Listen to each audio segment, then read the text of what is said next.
Hello, my name is Dan Ender. This is ELM 515 with Dr. Hunter, TED Talk on creating a safe space. Due date is April 3rd, 2024. Creating inclusive and equitable classroom. 64% of adults had experienced at least one adverse child experience, ACE, before they were 18 years old, and 17.3 of adults have experienced 4 or more ACEs. ACEs are very common, and this is exactly why teachers need to create an inclusive and equitable classroom that consider ACEs and trauma. And there's several other reasons, and here's just some of them. So students or children who have experienced adverse child experiences, ACEs, may have difficulties with learning and memory. So creating an inclusive and equitable classroom does promote learning.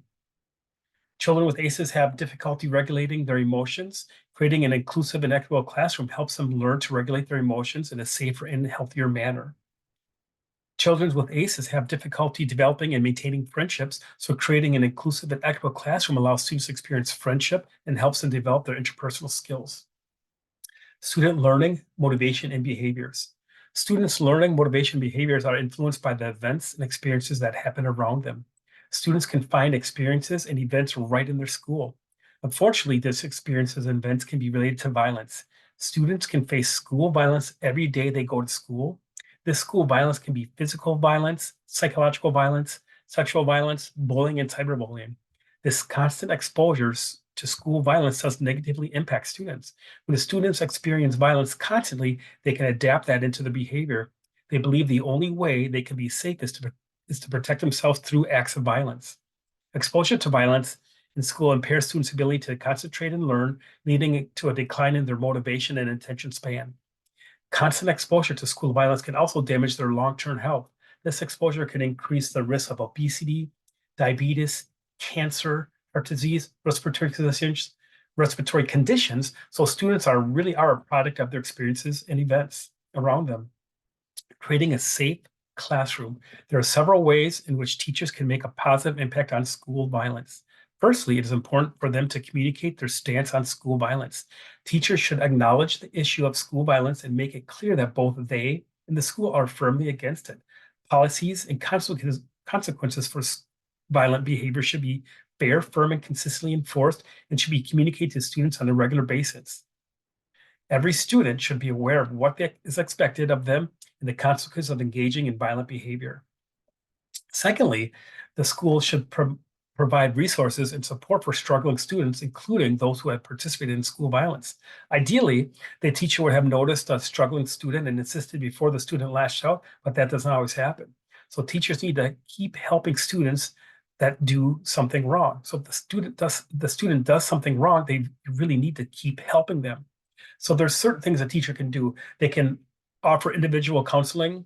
They could offer group counseling. There's education programs and services they could offer, and then take into support groups.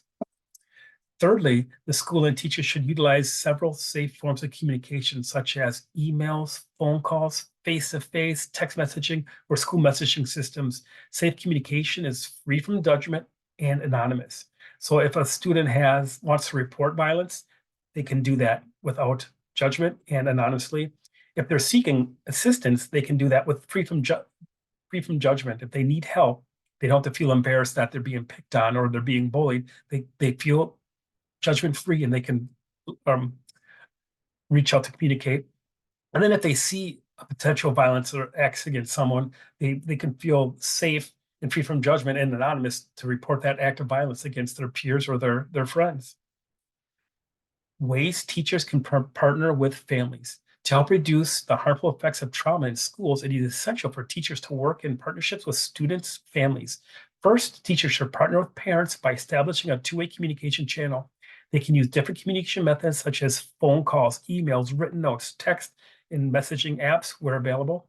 It's important for the teacher to ensure that they can communicate in all languages their students use. They should also make sure to reach out to families who have not or do not have access to the internet. Establishing and using these lines of communication can transform the relationship between teachers and parents into a proactive one that caters to the needs of their students. Second, teachers should encourage parents to become part of the school community, invite them into the school to learn together. This would be an excellent time to have a workshop concerning trauma in students. Teachers and parents can learn and formulate solutions together. When a traumatic event occurs in the community, teachers can invite parents to help discuss it with their students, or they could ask the parents what they think the best way is to discuss that event with the children. Parents do have different and helpful perspectives concerning the community and their children. Third, teachers can include parents in some of the decision making. Collaboration between parents and teachers can lead to more effective disciplinary measures for students, as parents can offer unique insights into their children. It's important to take parents' opinions and insights into considering while creating and updating online safety policies and procedures or practices. Doing so will ensure that parents or policies and practices are up to date and can protect the student both at school and at home. So parents know their children better than teachers can provide invaluable input that can be used to make online safety policies more effective. Safe, positive, and inclusive classroom. Teachers must create a safe, positive, inclusive classroom.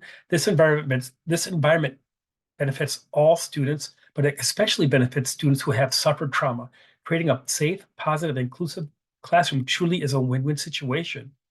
When children enter a classroom that is safe, positive, and inclusive, they are more likely to form healthy relationships. By building a safe and supportive relationship with teachers, students can develop the skills to model positive relationships with others. When a caring adult is present in a student's life, they become more engaged, develop a growth mindset, and improve both academically and socially.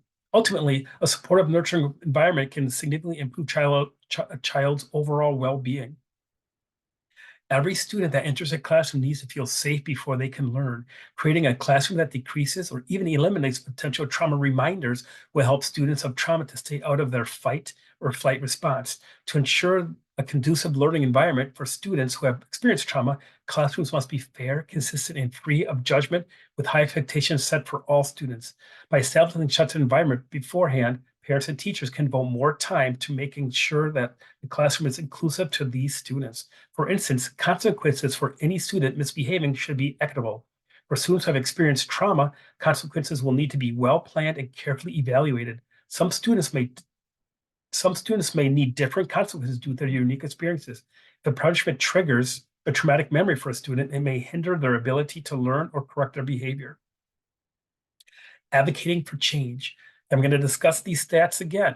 So 64% of adults have experienced at least one adverse child experience, an ACE, before they were 18 years old, and 17.3% of adults have experienced 4 or more ACEs.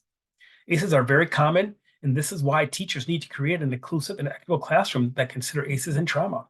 And I am going to point out again that this environment benefits all students. So creating an inclusive, safe classroom benefits all students, but it especially benefits the students who have suffered from trauma.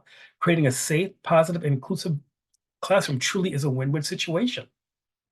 And so my school there's an excellent organization my school is partnering with to help students who have experienced trauma in their lives. This organization is called Cooley Connections.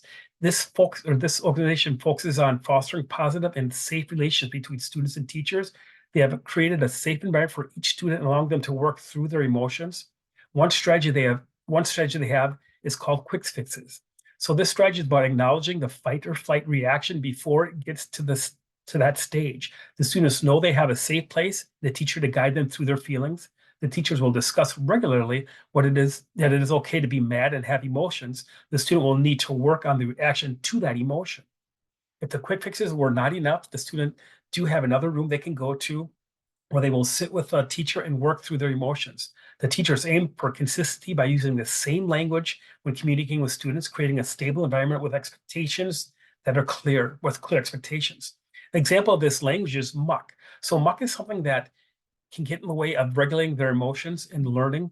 Muck is not a bad thing. It's something every student has, or every person has.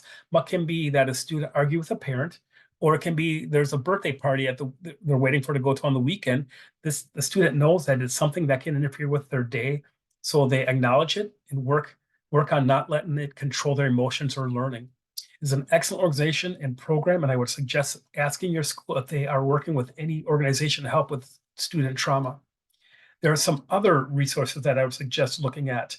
Okay, the one is a National Child Traumatic Stress Network. Very, very good, very, very good webpage. Then another one is Child Mind Institute. That's another really good web page you should look at. And then people forget this, teachers and parents forget this, but their school has a mental health team. They have counselors, social workers, psychologists, and behavior specialists that are really want to help children, parents, and teachers. So that's a kind of an untapped resource that we kind of forget about. And so this is my discussion on making sure that teachers and schools create a safe and inclusive classroom for their students, for their trauma students, and their I guess regular students. It really is helpful, and it can help them learn. It can help them build relationships. All right, thank you.